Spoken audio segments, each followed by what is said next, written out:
Greetings. So good to see you all one more time. I am Gideon Winfrey, licensed therapist. Thank you so much for watching the second of our four-part component series of the 4 biblically based husband charges. Thank you so much for the support that you gave the first charge, which was husbands love your wives the way Christ loved the church. Thank you for the feedback. Thank you for sharing. And thank you for the comments. It's really a blessing to be able to help those that want to be better husbands, or if you're thinking about becoming a husband. It really blesses me as a clinical practitioner who has a rootedness in faith to be able to blend the sacred and the secular so that marriages can be enlightened, husbands can take the forefront of the positions that God created us to do, and hopefully to bless future husbands as well. So thank you so much, first and foremost, for that support for the first charge. Now today, I want to get into the second charge, which is just as important as the first charge. It's definitely one of my favorites.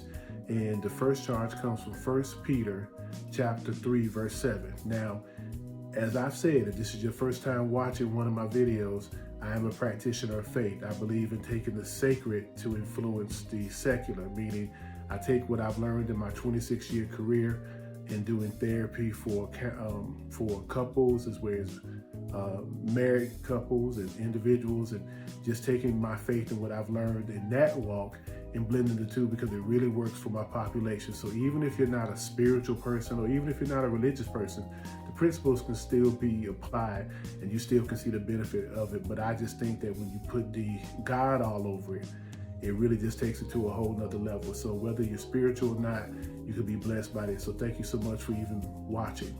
So let's get back to what I was saying initially. So the second charge comes from the book of 1 Peter chapter 3, verse 7. And what that verse says is this. It says, husbands, live with your wives in an understanding way. Okay?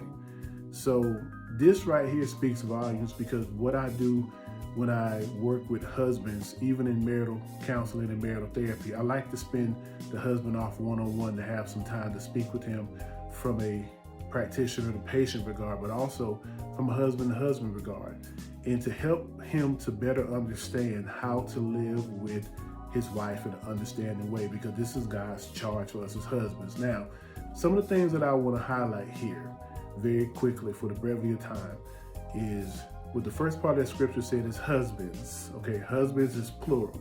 So the first thing that I want to get husbands to understand is that it is crucial that you have other men in your circle that are husbands as well. And not just husbands, but husbands that are really trying to get it right. I would say godly husbands. Now, my circle is composed of 3 solid men. Shout out to my brother, Devon Ward. He's a UGA fan, but I love him anyway. Also to my brother, Vincent Moore, another UGA fan. I love him.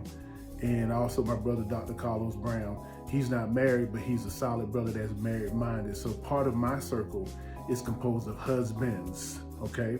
So that way, when there's something that may be going on, they're always there to support me and always there to hold me down and send me right back into the battle of my domain as a husband and as a godly protector, provider, high priest, and high prophet.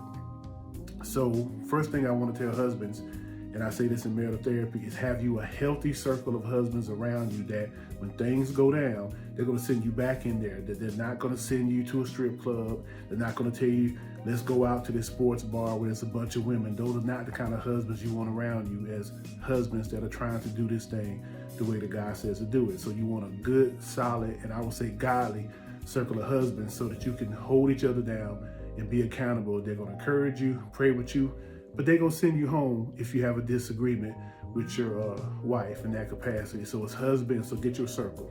Now, after that, it says live with your wife, okay? There's a difference between living and existing. And sometimes in marriage, what happens is we get so caught up in our routine that we start existing. But what I want to charge you as husbands to do is live with your wife, meaning have an energy, have a robust amount of fun, and being able to just integrate your life so much that you're actually living, that you're having new experiences, that you're having encounters together that just deepen the connection that you have under the covenant of marriage. So we don't just want to be existing. just going through the motions. Don't just come home and say, well, how was your day? And, how are the kids doing? We don't want to have the basic conversation. We want to be engaging and interacting in our marriages, because that's the difference between living versus existing. So we want to live with our wives in that capacity. But the next part of the scripture, in an understanding way. Now, this is where we're going to do the heaviest lifting in this second charge, because this part is really what keeps marriages in a great place if you're the husband leading and setting the mold. Now, one thing that I tell husbands all the time, you as the husband are the thermostat of your home, okay? Meaning that you control the climate, you control the temperature. If it's hot outside, you as the husband, you cool it down. But in order for you to cool it down, you gotta know the temperature of your house. You gotta be involved, and you gotta know what's going on. If it's cold outside, you warm it up, just like the thermostat in your house is the regulating tool that helps you keep the comfort and the climate inside the marriage comfortable, okay? So keep that in mind. You are the thermostat of your marriage, okay? So living with our wives in an understanding way. Now, here's what I want you to understand. Here's what I say to those that I work with in marriage therapy. There's a difference between understand versus understanding. I need you to understand what I'm saying. There's a difference between understand versus understanding. Understand is not necessarily a dynamic that we need in order to be understanding. And let me tell you what I mean by that. It does not mean that you have to understand what your wife does in order for you to be understanding, okay? So basically what we're saying is you may not agree with something, may not make sense to you, husband, but it doesn't mean that you necessarily cannot be understanding. So what I'm gonna do is I'm gonna break down the definition and the three components of understanding. Now these are critical and crucial for you to get, all right? So I'm gonna break down the three components of understanding. The three components of understanding are as follows. It's sympathy/sympathetic. Number 2 is awareness. Number 3 is tolerance, okay? Again, the three components of being understanding are as follows. Number 1, sympathy or being sympathetic. Number 2, having awareness. Number 3, tolerance. So let me break down each one of those for you so you can understand the principles of how to live with your wife in an understanding way. Now let's go to sympathy. Now let me give you the breakdown of the word sympathy or sympathetic. Sympathy or sympathetic comes from the Greek word son pathos, okay? It comes from the Greek word son pathos, okay? Son means with, pathos means feeling. So whenever you're talking about understanding, you want to be able to understand with feeling, meaning you don't want to be dismissive to the things that your wife may be going through. You don't want to be dismissive to what her journey may have been. You want to be able to put feeling into it, the same feeling we put when Alabama's winning a national championship again, or whatever your favorite sports team is, whatever that thing is that makes you feel that kind of energy with feeling. You definitely want to be able to give that to your wife. You want to give her that energy and that feeling. So that's why when somebody says, I sympathize, it means I feel what you're saying. I feel what you're going through. So you want to be able to have that energy that says that I feel whatever it is that you're going through, okay? So that's the first part. The first component is sympathy or being sympathetic. We want to do it with feeling, okay?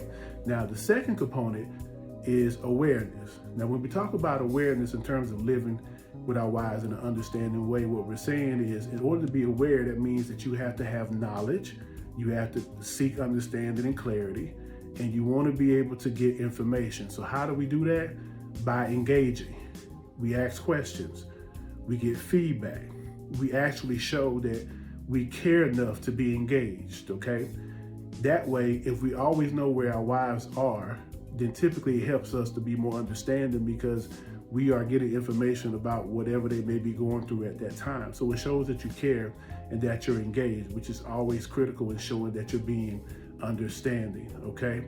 Now, the third component, now this one, I like this one probably best out of all three because it shows a lot of resolve, a lot of emotional maturity. And number 3 is tolerance, okay?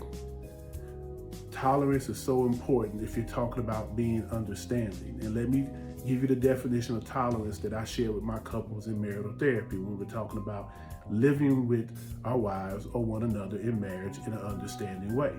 Tolerance is basically the ability or willingness to endure attitude, behaviors, situations that we don't necessarily agree with without an adverse reaction. Okay? Let me say that again. It's the ability or willingness to endure. Keyword be endure. Okay? Attitudes, behaviors, or situations that we do not necessarily agree with without adverse reaction. Okay?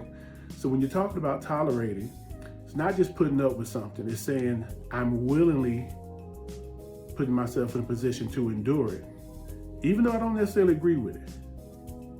But I'm going to do so in a way that does not have an adverse reaction or it's not negative. So basically, if I don't understand, I'm not going to punish you for your actions. I'm going to endure it. Even though I don't agree, I'm going to endure it, okay? Because I'm trying to be understanding. So when you put all that together, if you put together approaching our wives with a feeling, a soft, enriching, inviting feeling, but then you're also seeking clarity, seeking definition, seeking feedback. But then you're also going into it with a tolerant attitude. Again, not agreement of what's going on, but I'm willing to endure it without punishing you for what it is that you're doing. That's how we live in an understanding way. So when you put that together as a husband, and just recycling back to what 1 Peter 3:7 says, husbands, live with your wives in an understanding way. Again, it doesn't have to make sense to you sometimes. And good brothers, I'm a husband, I know. Sometimes it's just not going to make sense to you, and that's okay. It's not supposed to make sense. But we do have an obligation to live in an understanding way. Being sympathetic, seeking awareness so we can learn, which will help us be able to better guide the marriage, but then ultimately also being tolerant from a place of love. Beloved, I don't necessarily agree with you, but I'm going to endure this, period, so that we can move forward, okay? The endurance is what allows us as husbands to show that we're not going to emotionally abandon our wives, or if we don't get our way, we want to go in another direction. It says that even when you are the most challenging as my beloved wife to deal with, I'm still going to lead you. Now, here's what I want to leave you with, good brothers, husbands. Something, again, that I tell those that I work with in therapy. Even if she doesn't follow, keep leading. Even if she doesn't follow, keep leading. Now, I say that from a godly perspective because I just trust that if we as husbands are doing what God calls us to do, He's going to take care of everything else. But to keep in mind that even if she's not following you, if it doesn't make sense to her, if she's giving you pushback, you keep leading. You keep leading, because you're the one that's going to be held responsible. You're the one that God's going to look at and say, what did you do with my daughter that I gave you? And you're going to have to give an account for that. So keep that in mind. Even if she's not following you, you keep leading and you keep setting the example. Eventually, when she sees that you are following what God's called and you're up under that covenant, eventually she'll be right up there, nestled right up under you. So I hope that you were blessed with this particular charge, the second charge out of 4. Thank you so much for the support. Stay encouraged, keep praying. Please take time to follow the Valiant Therapy YouTube page. There's a lot of great content. This content is on there, obviously. Then also there's other content on there from other video series and guest appearances that I've had the opportunity to make. So just go there and be blessed, and please share the video. So as always, thank you for your support, and may the Lord bless you and keep you. May He make His face shine upon you and be gracious unto you. May He turn His love and smile and countenance towards you, blessing you when you're going out and you're coming in. And may He give thee shalom, peace. I am Gideon Winfrey, licensed therapist. Thank you so much for watching the second of 4 installments of our 4 biblically based husband charges. We'll be back in 2 weeks to do charge number 3, and we'll see you at that time. Thank y'all so much for the support. And again, y'all be safe. We're still in a pandemic. Be safe. God bless you, and take care. I love y'all.